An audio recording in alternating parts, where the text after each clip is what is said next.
I'm Dr. Catherine Coe. I'm a neurosurgeon and artist in New York City. It's an honor for me to be included in the Creative Resilience exhibition.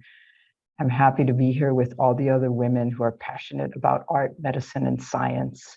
The best way for me to describe what happened to me as a neurosurgeon during the early days of the pandemic would be to read a very short essay I did for the American Association of Neurological Surgeons.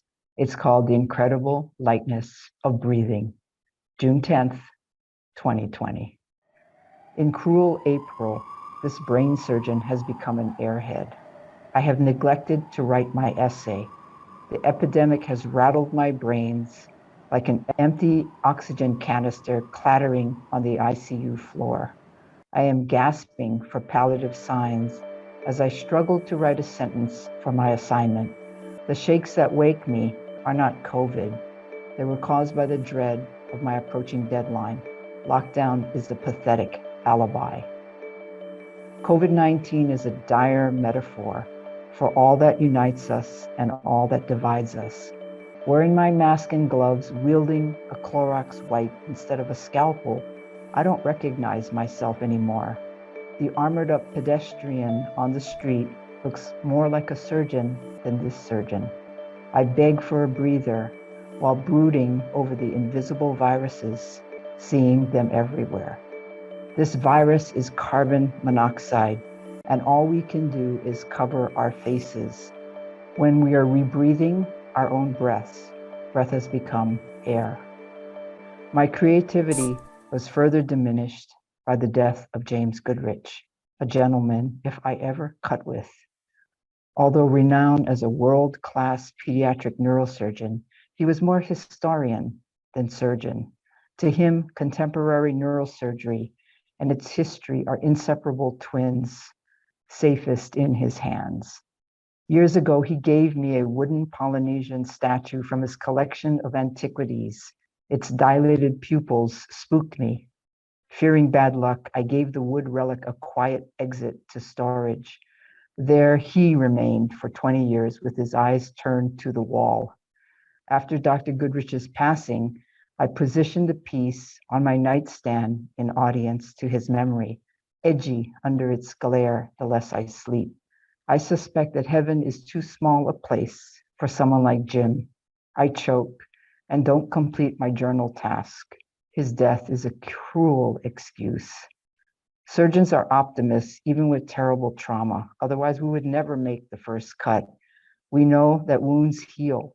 The fortune tellers predict that the world might be better after COVID, but surgeons do not wait for a crisis to improve.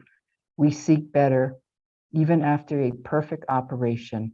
When the world is well, we will respect the mysterious exchange of gases that keeps us alive, but we will also fear inhaling because now we know it can kill us.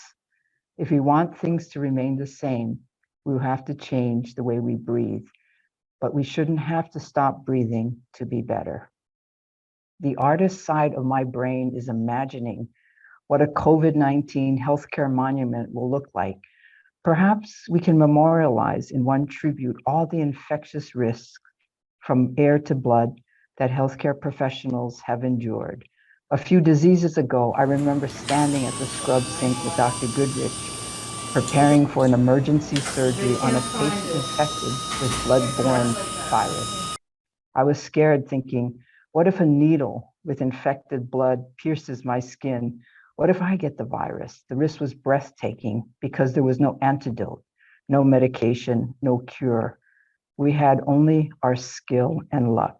Still, we stayed put. That's what healthcare professionals do every day, and it's gratifying that the profession is finally getting a well-earned salute for that commitment. These days, the wooden figurine is my confinement companion, changing the air with its ha, Hawaiian for breath. Its odd staring eyes have stirred me. I'm reminded that art and science are conjoined twins with their own approaches to the sick. I inhale the wood smell and feel the free-flowing air of the Pacific. An object that once had an aura of ill wind is on this April night a touchable remembrance of an esteemed colleague. I take a deep breath and knock wood, anticipating a flow of inspiration. What an unbearable alibi breathing is.